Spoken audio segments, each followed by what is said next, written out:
Hi hello ನಮಸ್ತೆ, ಎಲ್ಲರೂ ಹೇಗಿದ್ದೀರಾ? ನಾನು ನಿಮ್ಮ ಯಶಮಾಮಿ. ಇವತ್ತು ನನ್ನ ಮಗಳ ಫೇವರೆಟ್ ರಾಗಿ ಹಲ್ವಾ ಮಾಡ್ತಾಯಿದ್ದೀನಿ ನಾನಿಲ್ಲಿ. ಎಷ್ಟು ಚೆಂದ ಬಂದಿದೆ ನೋಡಿ ರಾಗಿ ಹಲ್ವಾ. ಇದು ರಾಗಿ ಅಂತ ಅನಿಸೋದೇ ಇಲ್ಲ, ಅಷ್ಟು ಚೆಂದ ಬಂದಿದೆ ನೋಡಿ. ಎಷ್ಟು ಸ್ಮೂತಾಗಿ ನನ್ನ ಮಗಳ ಫೇವರೆಟ್ ಕೇಕ್ ಇದು. ಎಷ್ಟು ಚೆಂದ ಬಂದಿದೆ ನೋಡಿ. ಇದು ಯಾವ ರೀತಿ ಮಾಡ್ಕೊಳ್ಳೋದು ಬನ್ನಿ ನೋಡ್ಕೊಬರೋಣ. ಮೊದಲಿಗೆ ನಾನಿಲ್ಲಿ 1 ಕಪ್ ಅಷ್ಟು ರಾಗಿ ತೊಗೊಂಡಿದ್ದೀನಿ. ಇಲ್ಲಿ ದೊಡ್ಡ ಕಪ್ಪಲ್ಲಿ ಅದನ್ನು ಸುಮಾರು 8 ಗಂಟೆ ಕಾಲ ನಾನು ನೆನೆಯಲಿಕ್ಕೆ ಇಟ್ಟಿದ್ದೀನಿ. ನೀಟಾಗಿ ವಾಶ್ ಮಾಡಿ ಇಟ್ಕೊಂಡಿದ್ದೀನಿ ನಾನಿಲ್ಲಿ ರಾಗಿನ. ಹಾಗೆ ನಾನು 1 ತೆಂಗಿನಕಾಯಿ ಫುಲ್ ತೊಗೊಂಡಿದ್ದೀನಿ. ಇಲ್ಲಿ 1 ತೆಂಗಿನಕಾಯಿ ತುರಿದಿಟ್ಕೊಂಡಿದ್ದೀನಿ ನಾನಿಲ್ಲಿ. ಈಗ ರಾಗಿನ ಮಿಕ್ಸಿ ಜಾರಿಗೆ ಹಾಕ್ತಾಯಿದ್ದೀನಿ.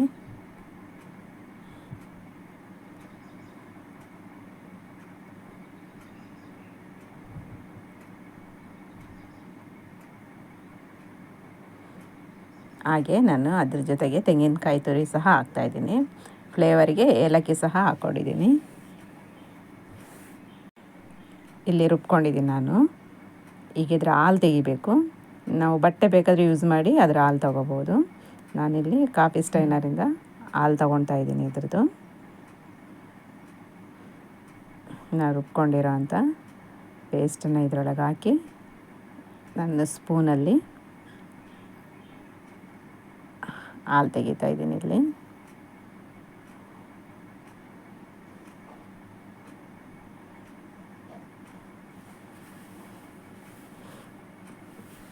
ಇಲ್ಲಿ ನುಣ್ಣಗೆ ರುಬ್ಕೊಂಡಿದ್ದೀನಿ ತುಂಬ, ಹಾಗಾಗಿ ಬೇಗ ಹಾಲೆಲ್ಲ ನನಗೀಗ ಇಲ್ಲಿ ಇಷ್ಟು ಹಾಲು ಸಿಕ್ಕಿದೆ. ರಾಗಿ ಮತ್ತು ತೆಂಗಿನಕಾಯಿ ಹಾಕ್ಕೊಂಡಿದ್ದೀನಿ. ಹಾಗೆ ಸ್ವಲ್ಪ ಏಲಕ್ಕಿ ಸಹ ಹಾಕ್ಕೊಂಡಿದ್ದೀನಿ ಇದಕ್ಕೆ ಫ್ಲೇವರಿಗೆ. ಅದಿಷ್ಟು ದಪ್ಪ ಹಾಲು ಸಿಕ್ಕಿದೆ ನನಗಿಲ್ಲಿ. ಇದನ್ನೀಗ ನಾನೊಂದು ಪಾತ್ರೆಗೆ ಹಾಕ್ಕೊಳ್ತಾ ಇದ್ದೀನಿ ನಾನಿಲ್ಲಿ.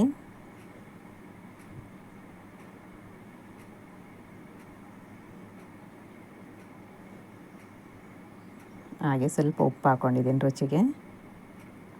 ಹಾಗೆ ನಮಗೆ ಸಿಹಿಗೆ ನಾನಿಲ್ಲಿ 1 ಕಪ್ಪಷ್ಟು ಸಕ್ಕರೆ ಹಾಕ್ಕೊಂಡಿದ್ದೀನಿ. ನೀವು ಬೆಲ್ಲ ಬೇಕಾದರೆ ಹಾಕ್ಕೋಬೋದು, ಇನ್ನೂ ಟೇಸ್ಟ್ ಬರ್ತದೆ. ನಾನಿಲ್ಲಿ ಸಕ್ಕರೆ ಹಾಕ್ಕೊಂಡಿದ್ದೀನಿ. ಈಗ ತಳ ಹಿಡಿದ ಹಾಗೆ ನಿಧಾನವಾಗಿ ಸೌಟಲ್ಲಿ ತಿರುಗಿಸ್ತಾ ಇರಬೇಕು. ಹಾಗೆ ನೋಡಿ ಇಷ್ಟು ಗಟ್ಟಿ ಆಗ್ತಾ ಬರ್ತಾಯಿದೆ. ಸ್ವಲ್ಪ ಮಿನಿಮಮ್ ಇದೊಂದು 15 ಅಂದರೆ 15 ನಿಮಿಷ ಆದರೂ ಬೇಕಾಗ್ತದೆ ಇದಕ್ಕೆ. ಈಗ ಸ್ವಲ್ಪ ಗಟ್ಟಿ ಆಗ್ತಾ ಬರ್ತಾಯಿದೆ. ಈಗ ಇದಕ್ಕೆ ನಾನಿಲ್ಲಿ ತುಪ್ಪ ಹಾಕ್ಕೊಳ್ತಾ ಇದ್ದೀನಿ.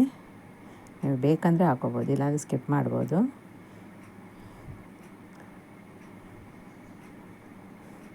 ತುಪ್ಪ ಹಾಕ್ಕೊಂಡು ಮತ್ತೆ ಸೌಟೆಲ್ಲ ಹಾಗೆ ತಿರುಗಿಸ್ಕೊಳ್ತಾ ಇದ್ದೀನಿ ನಾನಿಲ್ಲಿ.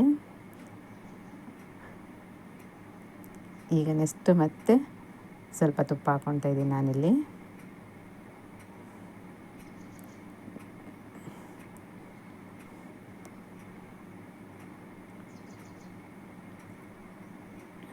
ಈಗ ಮತ್ತೆ ಸ್ವಲ್ಪ ಹೊತ್ತು ಒಂದು 2-3 ನಿಮಿಷ ಹಾಗೆ ತಿರುಗಿಸ್ತಾ ಬೇಕು ನೋಡಿ. ಅದಕ್ಕೆ ಬಂದಿದೆ ಈಗ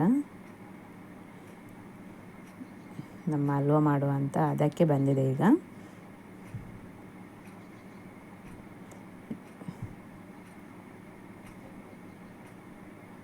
ಫ್ಲೇವರ್ ತುಂಬ ಚೆನ್ನಾಗಿ ಬರ್ತಾಯಿದೆ, ತುಪ್ಪ ಮತ್ತು ಏಲಕ್ಕಿದು.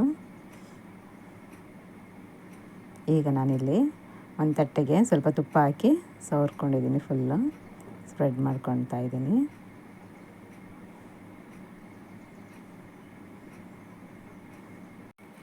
ಈಗ ನಾನು ಈ ಹಿಟ್ಟನ್ನು ಇದಕ್ಕೆ ಹಾಕ್ಕೊಳ್ತಾ ಇದ್ದೀನಿ.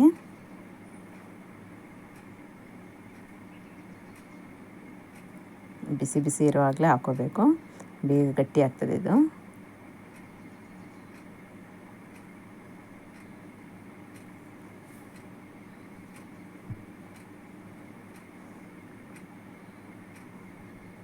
ನೀವು ಫ್ರಿಜ್ಜಿನಲ್ಲಿ ಸಹ ಇಟ್ಕೋಬೋದು. ನಾನು 2 ಅವರ್ ಹಾಗೆ ಇಟ್ಟಿದ್ದೀನಿ ನೋಡಿ. 2 ಅವರ್ ಆಗಿದೆ. ಈಗ 2 ಗಂಟೆ ನಂತರ ಇದು ಗಟ್ಟಿಯಾಗಿದೆ. ಇದನ್ನೀಗ ನಾವು ಕಟ್ ಮಾಡ್ಕೊಳ್ತಾ ಇದ್ದೀನಿ.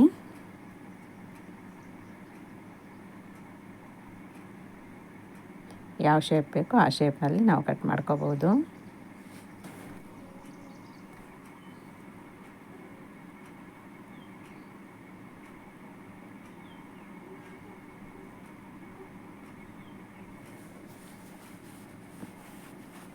ನಾನು ಈ ರೀತಿಯಾಗಿ ಕಟ್ ಮಾಡ್ಕೊತಾ ಇದ್ದೀನಿ ಇಲ್ಲಿ.